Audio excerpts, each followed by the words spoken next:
The European Organization for Nuclear Research, also known as CERN, operates the largest particle physics laboratory in the world.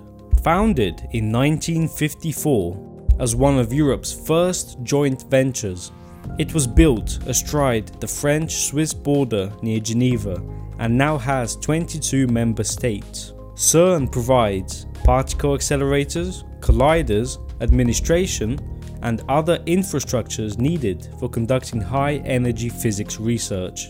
It is also home to the famous Large Hadron Collider. Researchers at CERN are using some of the world's biggest and most complex scientific instruments to study the basic building blocks of matter, otherwise called fundamental particles. By colliding particles together close to the speed of light, physicists can see how particles interact, which can provide insights into explaining the laws of nature. There are a total of 24 experiments around the site, many of them connected to other machines in the complex, each with beams used for experiments requiring lower amount of energy.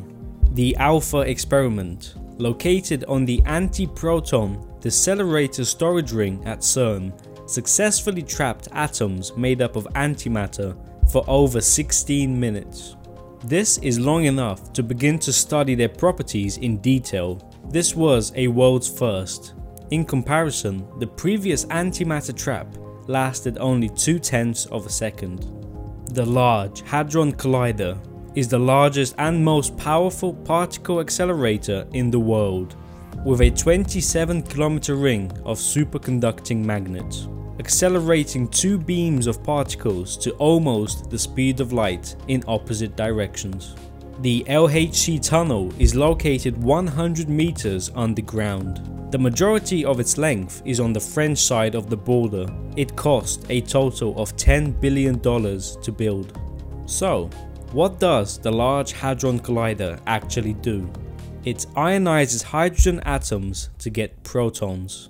A hydrogen atom consists of only one proton and one electron. When it ionizes the atoms, it is removing the one electron to give it a net positive charge. The hydrogen protons are then directed through the collider by electromagnets. In order for the magnets to be strong enough, cold temperatures are required.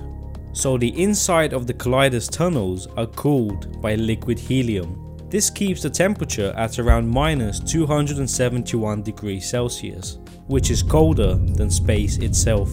The beams of particles travel at energies of up to 7 trillion electron volts, or speeds up to 99.9% that of light, producing collision debris in the form of new particles which fly out in all directions. Over 1 billion particle interactions take place in the Atlas detector every second, a data rate equivalent to 20 simultaneous telephone conversations held by every person on Earth. Only 1 in a million collisions are flagged as potentially interesting and are recorded for further study.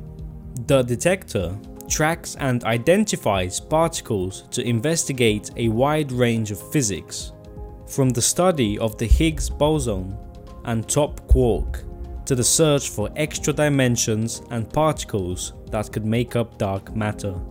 The Atlas detector itself is a many-layered instrument designed to detect some of the tiniest yet most energetic particles ever created on Earth.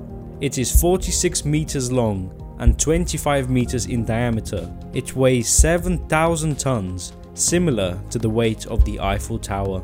It consists of 6 different detecting subsystems wrapped concentrically in layers around the collision point to record the trajectory, momentum, and energy of particles, allowing them to be individually identified and measured. The worldwide LHC computing grid is a global collaboration of computer centers. It was first launched in 2002 to provide a resource to store, distribute, and analyze the 15 petabytes of data generated every year by the Large Hadron Collider. Has your curiosity been fulfilled? If so, leave a comment down below, and if you're curious about more, then check out our social media for daily facts. Also, don't forget to subscribe for more educational content and hit that bell icon to stay up to date with future uploads.